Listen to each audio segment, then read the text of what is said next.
Hello and welcome. I was actually looking to see what episode number this was because I had 46 in my head. Holy crap, we're at 49. 49 weeks of CIS Benchmarks, the most thrilling webinar series on LinkedIn.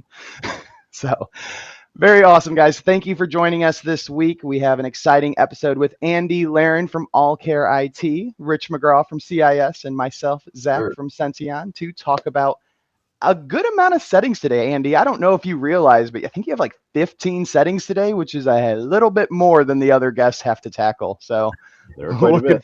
Looking forward to seeing how you do it. As per usual, we are going to kick off with just some housekeeping, talking about Senteon, what we do, and how we do it. So really quick, let's go ahead and pull up my screen. Some things that have been going on our side. I did give a presentation at ChannelCon at CompTIA. It is on security configurations and hardening, as you can imagine. But I did do a live stream of this same presentation for InfoSec Live. I'll be dropping that link into the comments if you wanted to see what that was all about. We are also going to be joining ConnectWise on their Friday field report. I have my awesome AI captain photo generated by one of the booths out there. Thought that was too good and made it my profile picture. Made me laugh. I love that one. I did not realize they were going to use that as my professional headshot for their webinar, but that is perfectly fine. That's this week. Nice. And you put it on LinkedIn, so you know. That is this week. We're going to be talking about it is what it is. So we are going to be talking about a little bit on ChannelCon, the trends we're seeing in the market, and very exciting updates on all of that end. Senteon is part of Pitch It, which is one of the reasons we are going on to this episode. Nice. The next show we'll be heading to, as much as I've begged Andy, timing is not working out, so I will be representing Senteon without our friend Andy there, but hopefully we can get some all-care representation. But Senteon will be heading to Can IT Con in September. And as a reminder, these episodes are all live streamed and saved to our YouTube channel. And you can find these on our website. I appreciate it, Tim. Hopefully I get to see Tim at a show one of these times. And you can watch the replays, read the blogs, whatever floats your boat. And if you did want to take advantage of our free offering, you can hit login right here. It'll take you to a sign-up page. All you need to do is input settings webinar, and we'd be happy to give you some free reporting and the freemium option of Senteon. And as a reminder, Senteon here. What we do is harden workstations, servers, and browsers to the CIS standards. We always talk about CIS, and Rich is a big advocate of CIS, of course, Andy as well. But CIS does crosswalk to many other frameworks and regulatory compliances. So Senteon has broken this up into an easy-to-use database, so you can actually see which setting fits into what framework. And even better than that, you can click into the setting. Thanks to CIS, we have the description, rationale, and everything there. But we also have added all of the crosswalk details as to why it's a requirement for whichever flavor of framework you're looking for. And yeah, I mean, CIS provides it all. We just put in a little bit digestible view. And the last thing here, if you do input that settings webinar, we're happy to provide some reporting so you can actually see all of the settings and where you're compliant and where you're not compliant. And you can do the same thing as before, adding in those crosswalks. So very awesome. But with that, so the plug for operationalize those great CIS benchmark settings. It's just so great. Thank you. Not a lot of, I mean, no end client. Andy, we can kick off with this one. End clients don't know what CIS is, I imagine. Maybe I'm wrong, but you are a massive advocate. I know you follow the framework yourself. How do you talk about CIS as part of your sales intro? A little bit, but we don't go into, you know, the 18 different subsets of CIS. But we do talk about it as the Center for Internet Security. So just the name itself is fantastic. Generally, what we talk about is NIST with clients, just because it's, you know, the five basic components of NIST are easy for you know, an end user or you know, generally it's C-suite that we're dealing with to understand. You know, you can't protect something that you can't identify. You have to identify it before you can protect it. Whereas, you know, the CIS end of it is more for us. It's prescriptive. It's how to do it, how to do the protections. And so the cross mapping between them is phenomenal.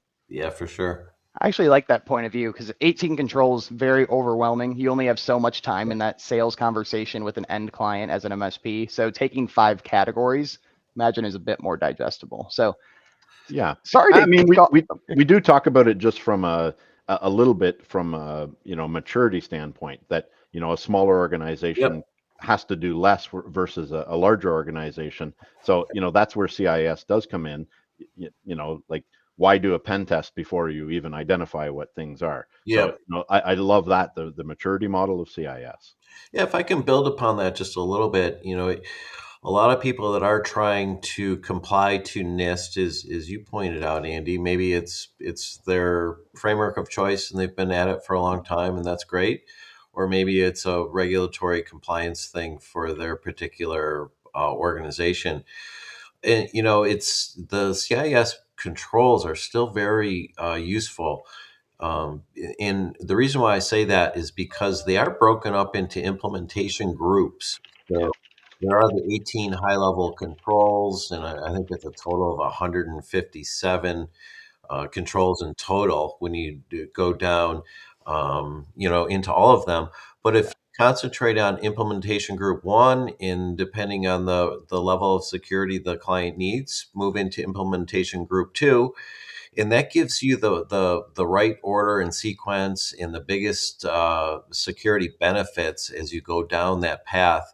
And then use Senteon or and map that out to NIST, and then you can sort of fill the gaps from there. But it gives you that quick start to get the as much done as possible. And the other thing that, from an MSP perspective, is what's really useful is you can even use the assessments that you could do a self assessment for an organization versus the CIS benchmark.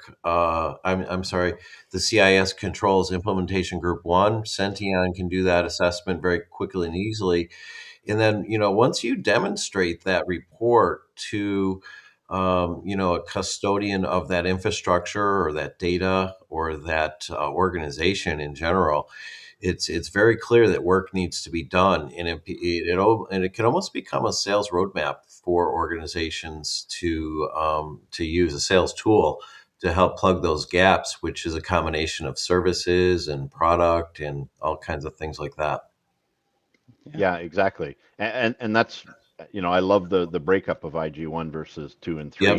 3. You know, and that's what we talk to clients about, is that, not specifically all of the parts of IG1, but that there is a subset for smaller organizations and medium-sized organizations, Right and on. then very large enterprise organizations, because they'll say we can't do what a bank is doing. No, of Sure. course And not. they don't need to. The attackers for a bank, they have to do a lot more. Yep. So, and that's why we say this is broken up. So this is for small organizations. This is like the basics. This is what everybody needs to do. Yep.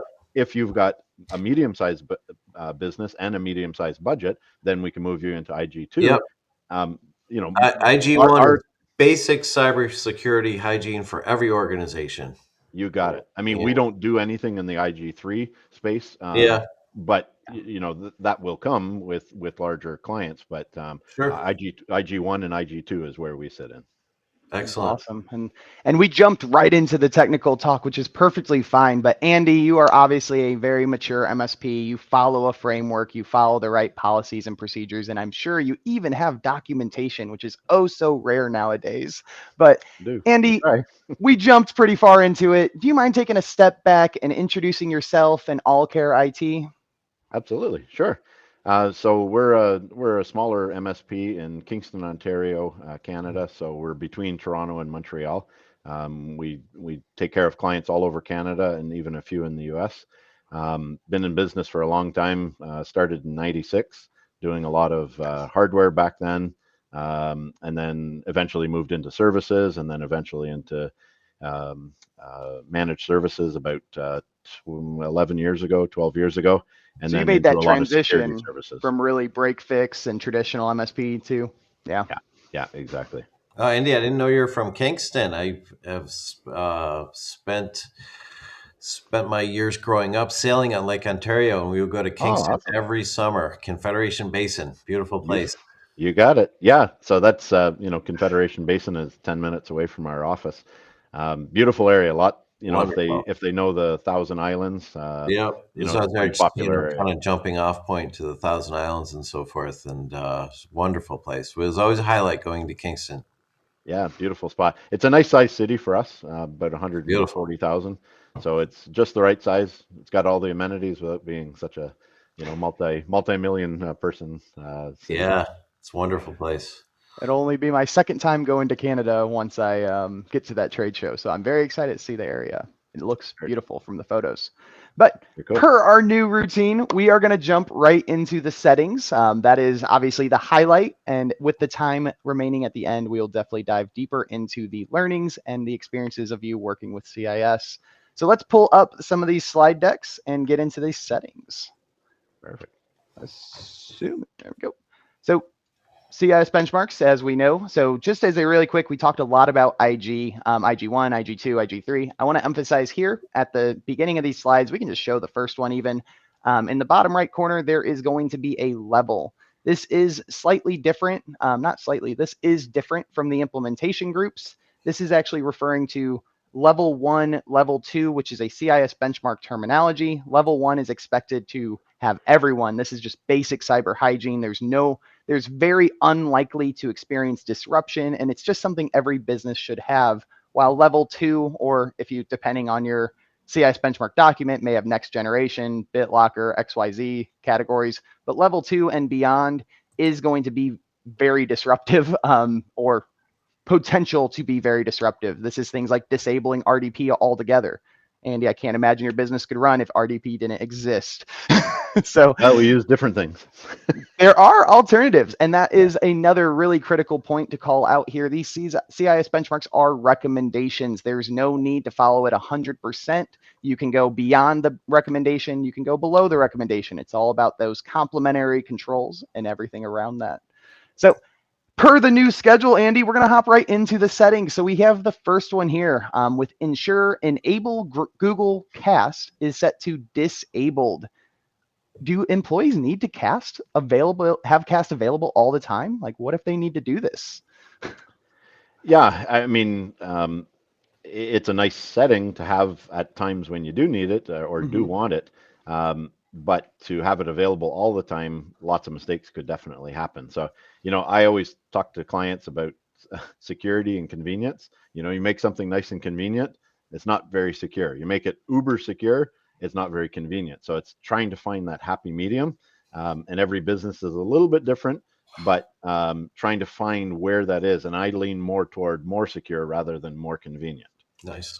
I actually have a question, because this is very hard. As an MSP, you work with, tens or even hundreds of clients, right? Depending on the scale.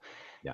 Do you have like a general questionnaire when you pick up a new prospect or a new client? Like, or one of those questions, how do you cast your machine to other devices, or do you do this, right? Is there is there a best practice? How do you avoid disruption?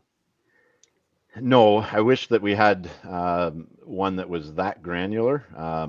That would be, I think, a little bit That'd be a lot of work. Yeah, I mean, you'd have to have 500 questions. But with every new prospect, we actually do a security audit for them, and then we show them some of the gaps that they currently have. Usually, it's like really basic things like storing passwords in the browser, super insecure. And so when we show them all of their passwords and that they're stored in plain text and anything has access to it, well, first of all, we have to bring them back up off the floor because seriously. And the tool that we use actually compares what is there in their browser to what's available out already on the dark web. Nice. And it also looks at all of the different passwords that they have and how many times they're using that password on various different sites. So then we talk about how if one of those sites falls, then they'll use a password spray attack. So those are some of the things that we go through. And then because of that, then we can start talking about hardening the machine. So, number 2 in NIST is protect, and protect, a huge portion of protect is really hardening. There's obviously other parts to protect, but hardening something makes it so it's much easier to protect. Yeah, I'd like to add also on this setting This, this setting is one that is hard to manage because, maybe you do want to enable it, but, people will forget to flip the switch. So that begins what we call configuration drift. And that's where, Yeah. a tool like Senteon can kind of do a scan in, if that's something important to the organization to turn that off. You can do that through Senteon and, just sort of manage that configuration drift over time. So there's that sort of balance between ease of use and security, and you can manage that pretty effectively at times. Yeah. What's up, John? Thanks for joining, brother. And I mean that's a good point, right? There's going to be exceptions that need to be made, Yeah. right? If that admin is testing a tool or something, they need to allow a setting to be available. They can do that, right? It's just remembering to change it back, because if you don't remember to change it back, that is actual drift, and that's an accepted risk you don't want to have, right? Right. So very, very good points. And you were diving in a little bit into that hardening is, second in NIST. Not only is it second in NIST with that protect layer, after the first three controls of CIS, it's really asset inventory, hardware, software, Sure. data protection. The fourth priority is security configuration management, right? This is 3 priorities higher than even vulnerability management. So it's very interesting how both respective frameworks prioritize this so high, but it's not always done across a lot of Well, MSPs. I think one of the challenges with Mhm. that, the way NIST describes protection can be interpreted in different ways, and that's why we try to make the CIS controls very prescriptive, so you're not misinterpreting what does protection mean. It means hardening. It means a lot of things and it can mean different things to different people. That's why we try to be as prescriptive as possible in the CIS controls implementation group 1 as well as 2 and 3. Yeah. Absolutely. And even as prescriptive as it is, we've got the CIS work group with Matt Lee. Some of the things are still difficult, even for a group Oh, of very technical people to 100%. actually understand and to implement per tool or per environment or Yep, per operating system. So these understood. things are not easy, but Oh, something like this with the Google Cast, it's something that could easily accidentally happen where somebody is sharing graphics or sharing sound out to some other device on the network somewhere else, and privacy really comes into play here. yep. So it for something like a laptop in a boardroom where you want to be able to cast it, sure, leave it on. But for the most part, I mean, really, what should happen inside of Google, again, they don't do it because it's not convenient, but there should be like a big button to say, turn this on, and it only stays on for an hour, and then they can cast it. But they don't do that. For convenience That sake, would be it's really just nice. a little button that they say cast, and people will accidentally click it. Sure. Because they didn't even know what it is. Exactly. No? All right. I am going to have a follow-up question to that, but let's keep the settings moving to make sure we keep our time. So this next setting here is going to be allow websites to query for available payment methods. You already talked about passwords at the start of this. It's Are we crazy. telling me the browser might actually expose some of those saved payment methods? I mean, this one is like a no-brainer. Like I can't believe that they're, uh, when it comes to convenience, this is like the ultimate in convenience, right? For the Just hacker? allow the site to query, do I have payment available? Yes, you already have it available. Great, I can use that. I mean, that is insane that is on by default. Again, that should be something that if the site wants it, it pops up and says, hey, the site is querying this. Do you want to allow it? But Yeah. for this to be allowed just by default, always on, it's crazy. No. So of course, And disable it. yes, definitely disable. And what's crazy again is a lot of these presentations I do working with MSPs, they always like, I don't want my password saved to the browser, right? No one ever goes to Senteon and says, I don't want payment methods saved to the browser, because it's all about passwords. But I have to remind everyone I work with, hey, passwords is one configuration out of about 100 on a Chrome. And this is one of those other 100 that should probably be talked about a little bit more. Hmm. And as far as I know, correct me if I'm wrong here, but this does not disable the ability to use the payment. All it does is stops the API from the website querying if something is available, correct? This I think that's I the probe. believe this.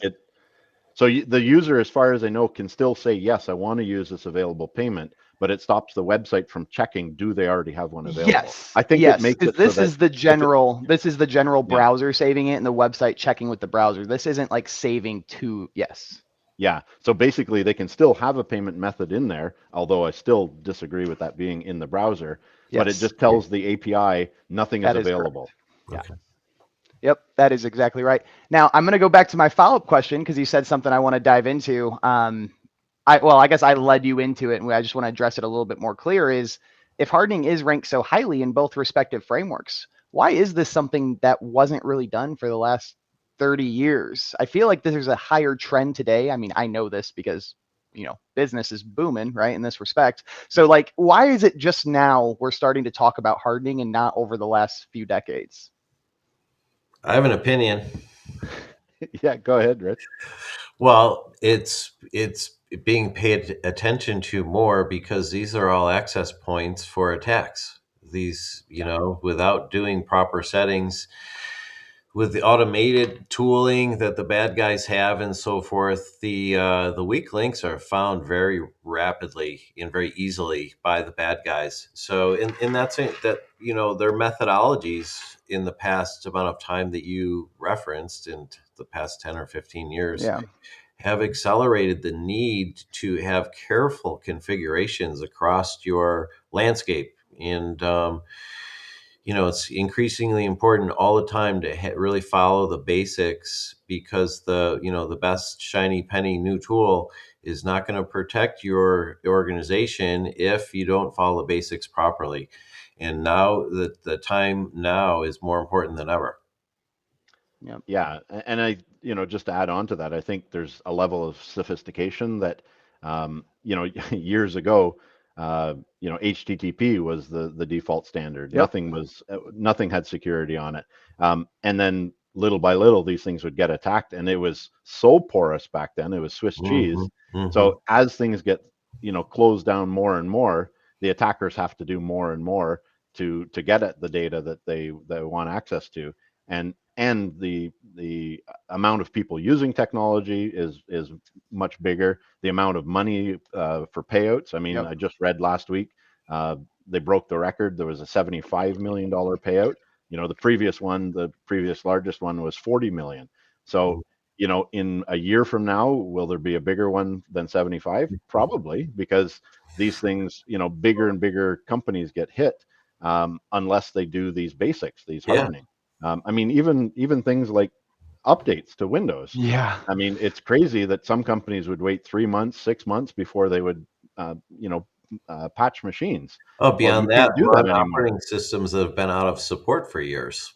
Exactly. That And happens but you too. can't do that anymore. I mean, the bad guys, on Patch Tuesday, they are ripping those things apart. They find out the weaknesses and they start exploiting them within days, If not, within yeah, hours yeah, sometimes. yeah. That's what I was going Yeah, to say. Quicker than Yeah. that, unfortunately. And yeah, let's give Chrome a shout out where shout outs are due. And Tim Schnur, who's I believe in the comments, he Yes, he posted is. about this. It's so easy to just do a Chrome update nowadays because it's literally close and reopen with all your tabs saved. They don't even make you lose basically Mhm, any work mhm. time because it's so quick and smooth. So credit due where credit's due. All right. Let's head over to this next setting here. And yes, John, you're absolutely right in those comments. Banking is well behind, even though their standards and those auditors are picking up from what I've seen. Andy, do you work with banks, or is that out of your target market?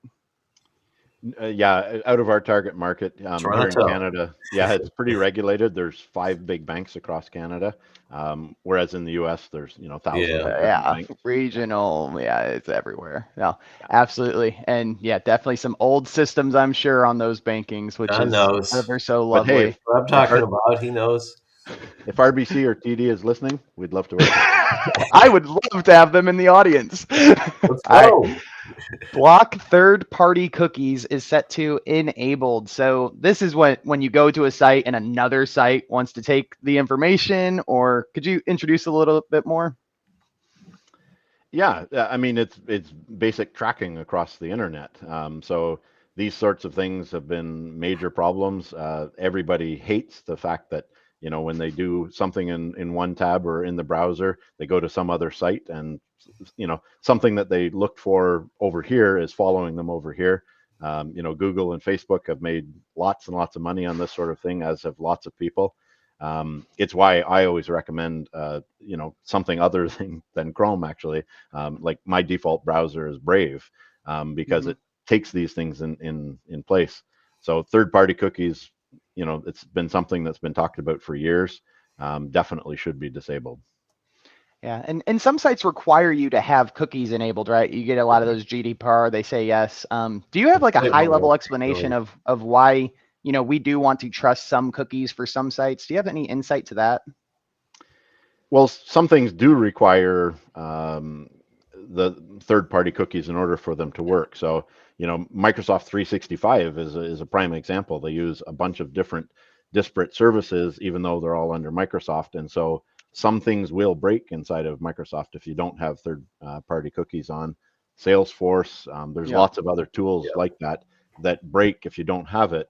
But as a default, third-party cookies should be disabled. And then enable them on the sites that you need them. Perfect.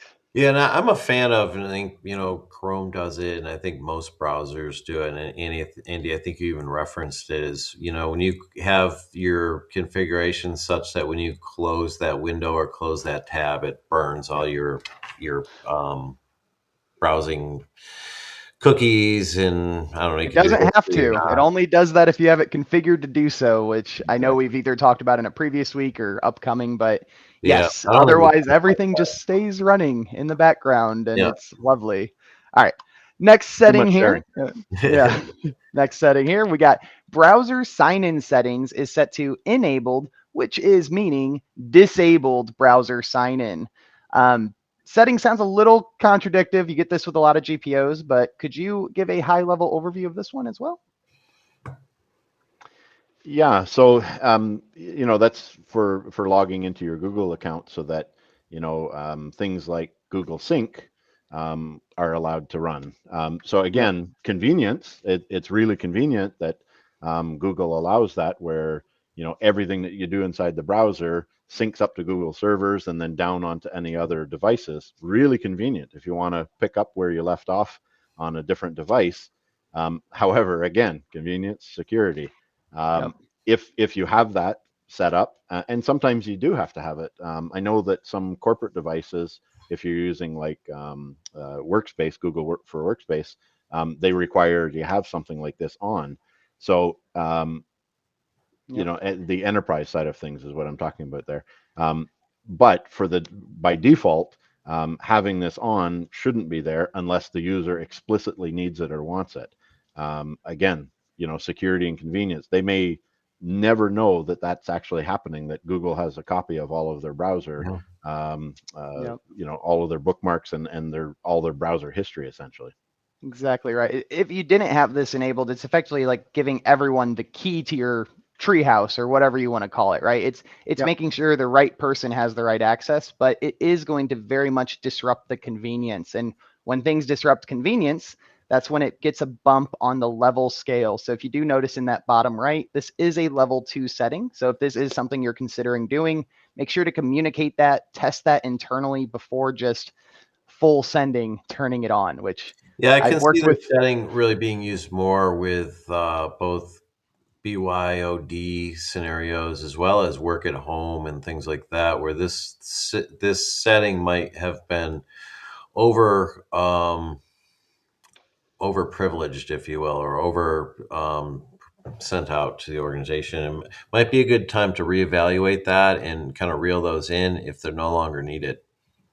Yeah, I mean, what if you log in on your corporate machine and you're doing this sort of thing, and then at home you log into the browser, you log in with your username and password there, and it goes, hey, do you want to sync all of your everything with your browser history and all your bookmarks and your passwords? And you go, yeah, that's super convenient. And then your kid comes along and they go to log into something, and boom, it puts in the password because, hey, and your kid's friend and the neighbor and whomever else. You got it. So it's a mixture of corporate company data and private personal data maybe. And so, and the other thing that happens is then you're surfing at home on your device, and that may be against corporate policies, some of the sites that are being gone to. And so then all of a sudden that's mixing back into the corporate side of things. And Yep. so it's just something that Slippery will cause a slope. lot of data leakage, possible data leakage. Absolutely. And the other thing to call out, you'll see in the bottom left, is that control. This is going to be a reoccurring control, but this does have to do with control 9, which is email and web browser protections. Kind of crazy. Not all of them fall into this category, but these settings do get very specific. So there are some that we will find in other controls, but I believe for the remainder of these are all falling right in control 9. All right, let's hop on over. We're making good time. I know we have a long episode, but this one always makes me laugh because Microsoft, for our OS hardening series, if anyone attended those, we always talk about how Microsoft gathers data, sends diagnostic data, and everything else. Google also has one of their own. So control how Chrome Cleanup reports data to Google is set to disabled. Why don't we just want to send information at blind to Google, Andy? I trust Google. And sometimes it may be okay, but again, it becomes a data leakage thing. I mean, what if you're a company that's a competitor to Google, and some of that data is going up to Google? Do you fully trust what's going on there? Is that data? People. There's all these conspiracy theories that some of that data that is completely private and Google says is completely private. Well, is it? Do they use that for advertising purposes? Probably Put it some of into it an they AI do. model, anything. You don't know.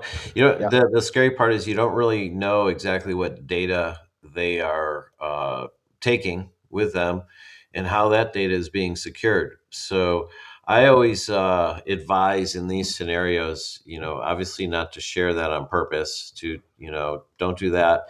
But if there was an incident where Google really needs information and you have to share something because you're working through a tech support issue, you can share that specific information for that incident if required, and that alone. Yeah, I mean really what should happen is something should bug the user, and then there should be a little box there that says, "Hey, are you okay to share that with Google?" And it should be unchecked by default. And I'm if that were the case, I'm sure most people would never put a check mark in there because they probably wouldn't want it to. But again, it's Steve Gibson calls it the tyranny of the default, and Yeah, that's really what it is. Is this is on by default, and so Google's you're very good sharing at collecting too much. things. Very good at it. Well, they're a data company, right? That's how they make their money. So it's just too much sharing.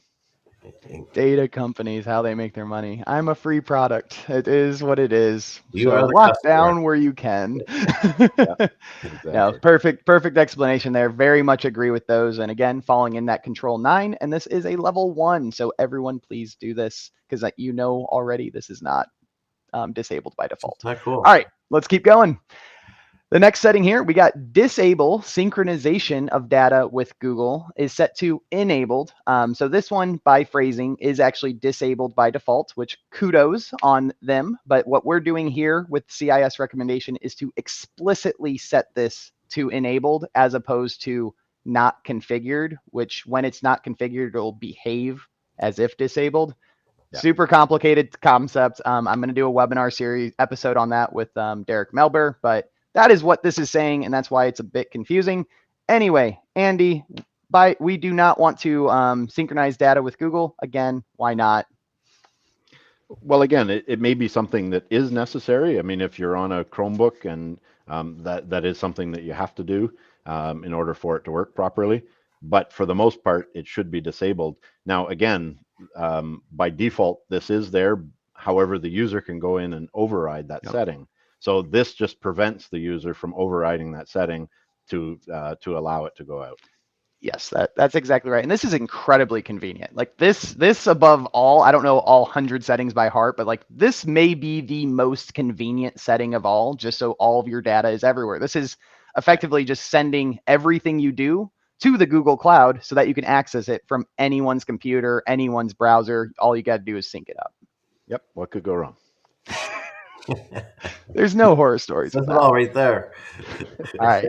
All right, let's go. Actually, just to prove that point, I think it was with the MGM, or was it with that one? I can't remember.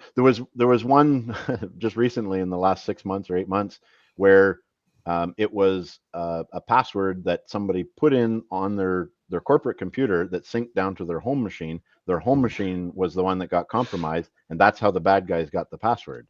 So again, that shows what things can happen. Now, did he ever mean for it to go down to his home No. machine? Maybe not. Probably not. Right. Did he intend for his home machine to get infected? Obviously not. But that home machine was not What near as happened? protected as the corporate machine, except that there was a data leakage. And it's crazy there because the security of his personal device obviously matters, but it's irrelevant in that story because if settings like this were in place to stop that synchronization or stop that from going to their personal device, it would have been completely avoided, even though the personal device was compromised. And we got our mutual friend Roy hopping into those comments, Andy. So shout What out to could go Roy. wrong? Thanks for What could joining. go wrong? I love that. Exactly. I love it. So Anybody? very, very true. Like these settings that we talk about week after week, they are not designed to necessarily just create annoyance and make people upset. They are to control the behavior of that end user so that they're not shooting themselves in the foot, right? You hear the We're talking saying, about education here, right? This just needs to be articulated to, the story that Andy laid out. Someone's like, hey, I need to do this. Share Andy's story. And, these are the potential risks. And we aren't, that's not acceptable risk for the organization. I think your story struck some chords with Henry and Roy in the comments. I mean, that is Hey, a Henry. good example. I mean, those two guys are huge CIS advocates. But that's a very real story right there. Is the syncing just happens? So Yep. And look at these settings. These are preventative. They're designed to protect you. explain it in a reasonable way, and then when you're done with that, you do what Andy would do, and you say, what could go wrong? I actually have a follow-up question to that. Matt Lee is a big advocate against like introducing what these settings are. There's so many that it's overwhelming to the end client. Something like a high-level concept like this regarding syncing computers and everything. Is this a topic you might talk about with a client or just something you do in the back end? Well, we often talk to clients about hardening their machine, and that in doing so, things may not work the same way that they will at home. But that again is a control factor of making sure that that machine stays secure. So we also use Threat Locker, so we don't allow software to be run on a machine just willy nilly. So they can't just go out to the internet and download any software they want. And in fact, we've stopped like a ton of ransomware from being introduced to organizations. That's just the nature of the beast. We stop that stuff from happening. They hear it on the news all the time. We want to prevent that. So, and sometimes end users versus the company owners have a different perspective. The company owners are like, yeah, I never want that to happen. The end users get a little annoyed that they can't just download a game and play it at noon. But hey, security matters. Yeah. Tell me I can't watch the Olympics at work, Andy? What are you telling me that for? Just the highlights, Zach. Just the Just the highlights. highlights. Yeah. All right, that's perfect. Let's go on to this next setting here. So and I got a cat on my table. I know you guys can't see the guy, but he is blocking me from even seeing what setting we're on, Bruno. So welcome to the webinar series. All right. There's a cat-free zone here at the moment. That could change. That could change. All right, now that I can see which setting we're on here. So ensure enable alternate error pages is set to disabled. I mean, this sounds like something to spoof, I would assume, with a phishing attack. But Andy, explain this setting a little bit further. Yeah, I mean, somebody could replace, a page not found with a spoofing page that has something for them to click a link to download something.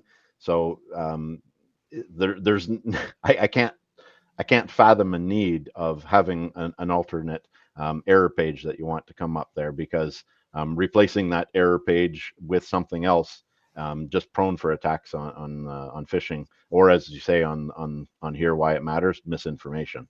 I mean, let's talk about a use case. I mean, if I was an all-care client and I did click a fish, right, or whatnot, or went to an alternate error page, and that alternate error page was branded with all care IT, I'd probably click a few more buttons, right? It's Talk a way about for it's a way confusing. to establish persistence, is what that is. It is. That's Yeah. that's the threat risk. Yeah. Mhm. Now, for the most part, somebody has to get onto that machine or be able to edit those error pages Yeah, in order to do that. Once you're on the machine, kind of game over anyway.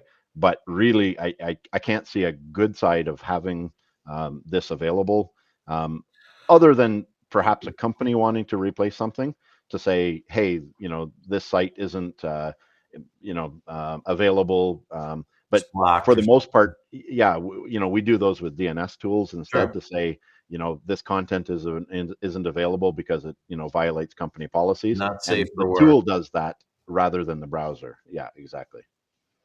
Yeah.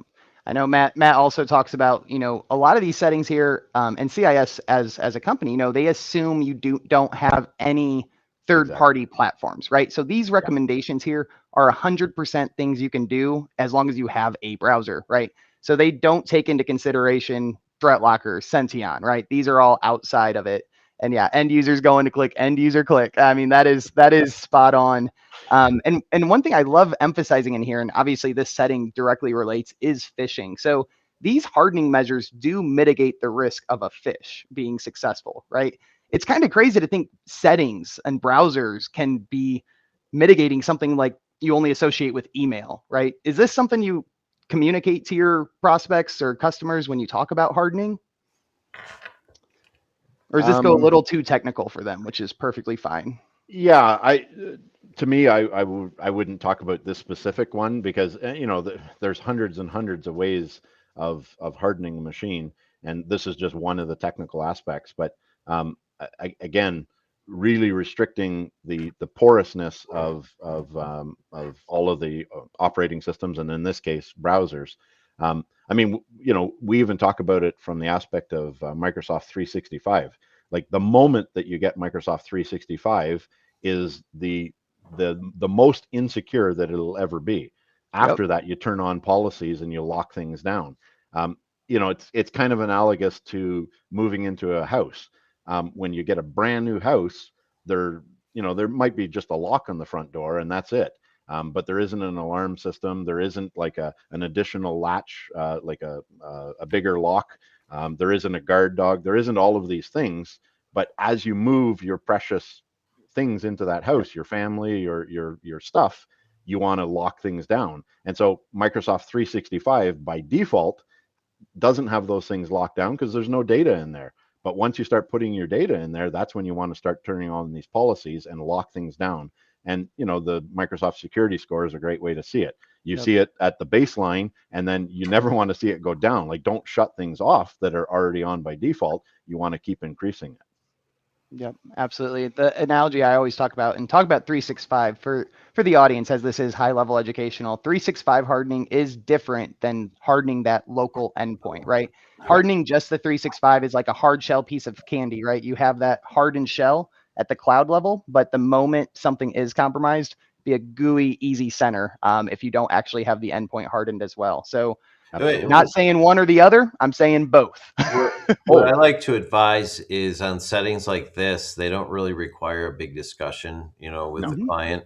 But what you can do is just enable them as described by CIS. And, if someone has an issue with it, if someone wants to do one of these kinds of things, let them bring a business case forward. And maybe someone has a clear business case, and then you can put the protections required for that use case around that particular scenario. But Perfect. I would just turn that stuff off by default. If people have issues with Absolutely. it, let's make it an exception and either accept or deny. Yeah. All right. Absolutely. And we are going to have to keep some pace here. I didn't budget time incredibly well. So let's go on over to enable deleting browser and download history is set to disabled. So we actually want to keep this stuff, which Yeah. kind of intuitively goes against, keeping data you may not need. But why would we want to keep this? Well, I mean, generally the browser history is something that people go in to try and hide the evidence of where they've been. So they've either tried to go to a site that they're embarrassed or they're Mhm. unauthorized to go to, or it could be a malicious site that they've gone to. But generally, it's like an adult site. Yep. But if they've gone to a site and they clicked on something and some pop-ups came up and something perhaps happened to their machine, they may be embarrassed and they shut it all down and then they erase those things. Well, if something happens where you've got to go back and look at the evidence, if they've removed that evidence, it's hard to see what happened. Now you can probably look in DNS logs and different things to Sure. find out, but having the user erase these things, they're trying to hide evidence. So it's not a good way of doing it. Now this isn't an end all be all, because we have had users where something like this is they're not allowed to erase the evidence, but then they do some Google searches and they know where the database is and they just go in and delete the database. And so you can't stop some of those things from happening, but it stops it the easy way of just going in and saying erase the history on this. Yep. And you say, erasing evidence of their own wrongdoing, but without meaning to, they're helping that attacker hide their evidence and their audit trail.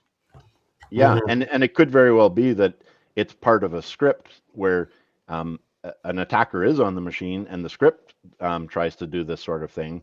And so again, you want to prevent that from happening. Yeah, I feel like that's even just as important as, let's assume someone, isn't going to inappropriate sites, but, potentially a bad guy had got access to the machine and they're Yeah, doing, inappropriate things with the browser, maybe internally or Sure. externally, setting up command and control, whatever it might be. And, you want to be able to see what's happening there.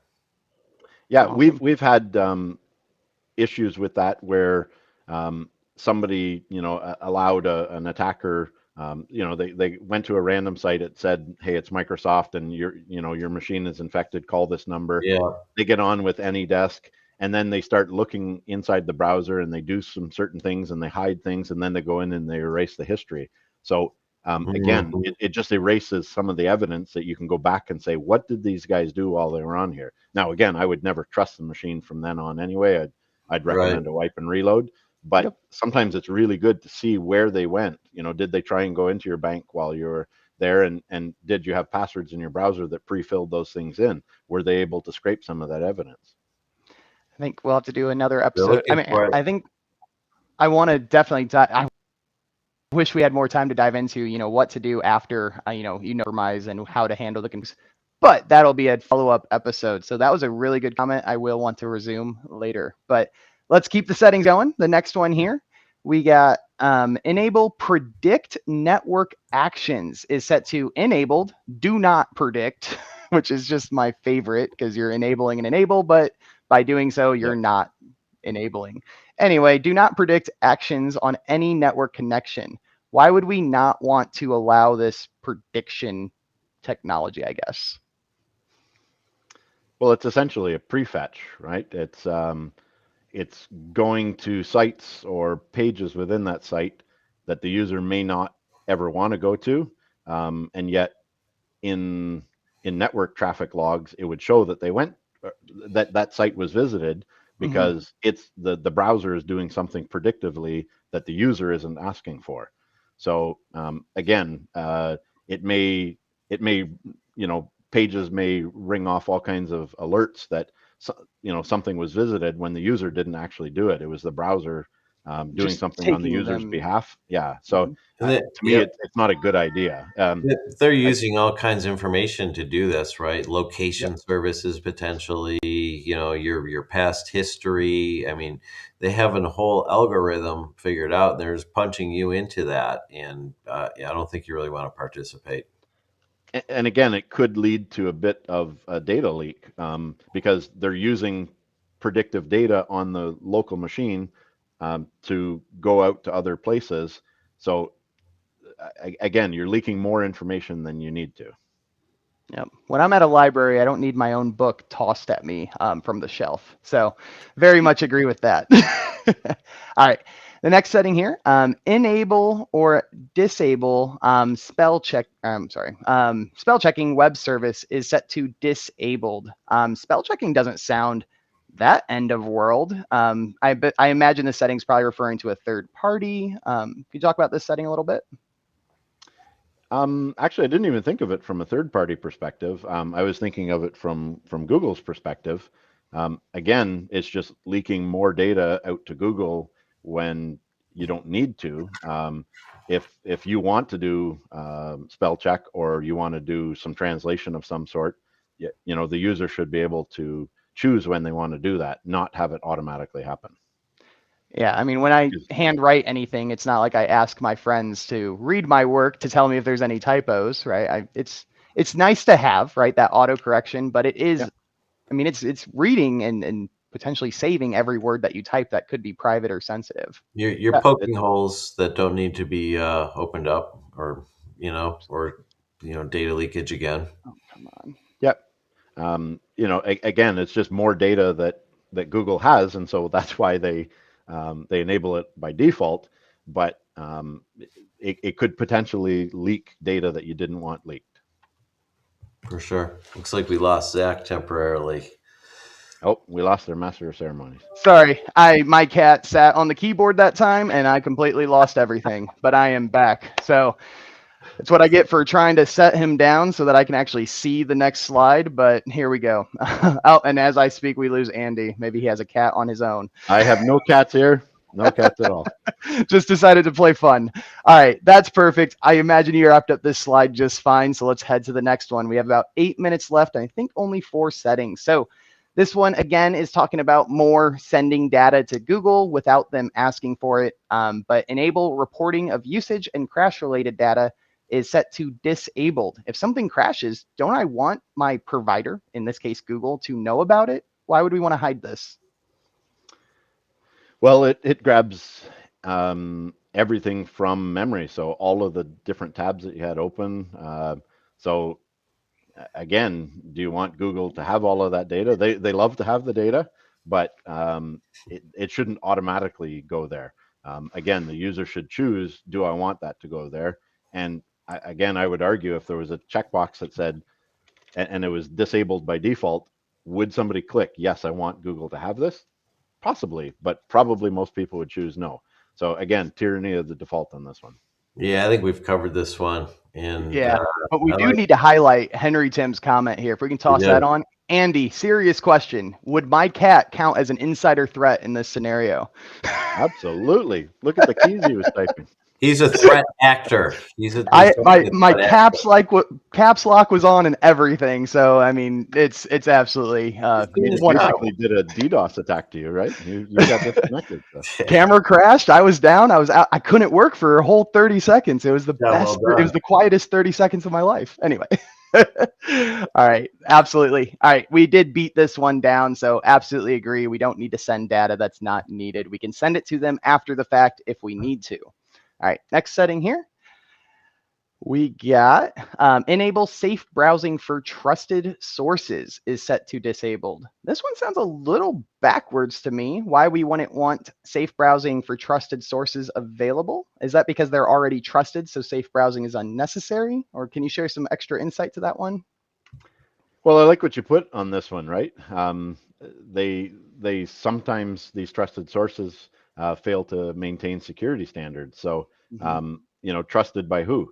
So, just because they're trusted, I mean, just because you see a website that has HTTPS, does that mean that everything on that site is secure? No, it just means that your communication with them is secure. But can an HTTPS site host malware? Of course it can. Yeah. Years ago, NFL.com got hit and they were hosting malware. And that was right before the Super Bowl. So is it a trusted site? Probably by a lot of people. A lot of people go there and, they've got a huge IT budget, but, something failed there. Yep, absolutely. So we should definitely still make this available. All right. The final 3 settings with 5 minutes left, kind of like an NFL game right here. So we got enable search suggestions is set to disabled. This sounds like another predictive type of configuration that's unnecessary, but why don't we want help with our searches? Well, if the user didn't intend to do it, then the browser shouldn't assume something. Again, network traffic goes out. I hate anything that's predictive. Distraction. Yeah. I mean, it says it right there in the did you know, right? It is literally taking the user data and preferences to help with a search. I will actually push back personally, and maybe I'm just, biased towards security, but CIS has this as a level 2. I feel like this should be a level 1. Noted. I'll comment on the workbench after the episode. But Andy, we've talked about predictive settings. Is there anything additional you want to add to this one? No, I mean, if the user didn't ask for it to be done, for the most part, it shouldn't be done. You can derive data out of something that's predictive. So, I mean, look at what happened with Intel. Intel, with their chips, wanted to do things that were predictive to save time, and for the most part, it worked really well until people found a workaround and saw that there was a data leakage because there was predictive. So, you know, it's a convenience thing. They're doing it so that, hey, we're just offering you more, but you can derive data out of that. Yep, absolutely. All right, 2 more settings here. So this next one here is about translating. So enable translate is set to disabled. Once we get this slide to head on over. Yeah, Moderator MITRE loss. There we go. All right. This one's the same as the spell check. It's the same principle. You're leaking data out to Google that you may not have wanted to. Because in order to what's the word? Translate. Yeah, that is on the screen. I don't know why I guess the cat threw me off my game. But in order to translate, obviously Google needs to read what it's translating. So you're already accepting that data and that potential leakage. How are they storing it? What are they doing with it? But you're allowing that to happen. And this is another one, and I will agree right here, Rich, with the level 2, because that would be super annoying if I was, a non-security minded end client and I wanted to simply copy paste something. What did they say? Right? Maybe an international sale deal. And I'm like, what did they mean to say? Like, that would be very frustrating not to have this access. So I do empathize here with the level 2, but from what Andy just shared, like, I understand why it's valuable not to allow this. Yeah, to me, the user needs to choose that rather than it just predetermine that it's going to. Awesome. All right, last setting of the day. We made it with just enough time. So enable URL keyed anonymized data collection is set to disabled. Why does Google have all this on by default? That's sarcastic. But Andy, why would we want to make this explicitly disabled? Well, I mean, you're helping Google with all of their services by feeding more data to them. So literally what they sell. Exactly. Things that are set to anonymized are not always set to anonymized. There's been lots of things that have been tested where completely anonymized data, or they say completely anonymized data, they were able to actually track down people and say, hey, this was you. And so that anonymized data, not always that way. And you're helping Google with their services, yes, but at the possibility of data leakage. Yep. Absolutely. I mean, you said it spot on. If they basically have the ability to do this, so you need to block it. I mean, when I go out to a theme park or wherever I want, I don't want someone following me with a notepad on everything I'm doing. And that's, in my opinion, exactly what this is doing. Yeah, good analogy. Awesome. All right. That is all the settings. We have a couple more high level. We'll probably run 2 or 3 minutes over. But I mean, Andy, at the end of the day, we talked about a lot of settings, a lot of attack mitigation. But I mean, at the highest level, to an MSP looking at doing this from an attacker point of view, why should the CIS benchmarks be prioritized? Well, like what you've got there on the slide, MITRE takes apart, and so does CIS, takes apart all of the attacks that happen. They categorize them and they say, how could this have been mitigated? Things that happened 5 years ago are exceptionally easy to do nowadays. The sophistication has moved quite a lot, and so all of these ways that attackers go after data, you need to look at all of these different ways so that you can mitigate that risk. Yep, absolutely. So 2 awesome organizations, CIS and MITRE. Love them both. Thank you, Andy. Yeah, we partner with MITRE. I think a lot of people know, and we do change the priorities of things and add things and so forth based upon our collaborations with MITRE as well. So it's a long and relationship that we value very much, and we're much better for it. And Absolutely. MITRE even a year ago was not near as complex as it is now, because the attackers keep changing what happens, which is why cyber insurance goes up, which is why we need to do more for our clients. It's a constant evolving threat. This. The war that we're up against, it's like any type of normal war. It's not sticks and rocks anymore, and it's not guns anymore. These things progress, and so you have to keep on upping your game. Yep, absolutely. And all of these attacks listed on here can be mitigated. The efficacy, the successful rate of these can be mitigated by literally using the 15 settings we talked about today. It's not about attacking all 1,000 recommendations at once. Just the 15 we did today will mitigate the risk of these being successful. All right, with already 1 minute over, this next slide here, really quick, kind of takeaway for any MSP looking at starting to do this. There's a lot of benefits. But Andy, if you were talking to a first-time MSP building out his stack, building out his priorities, why would you recommend them to consider hardening as one of the top priorities?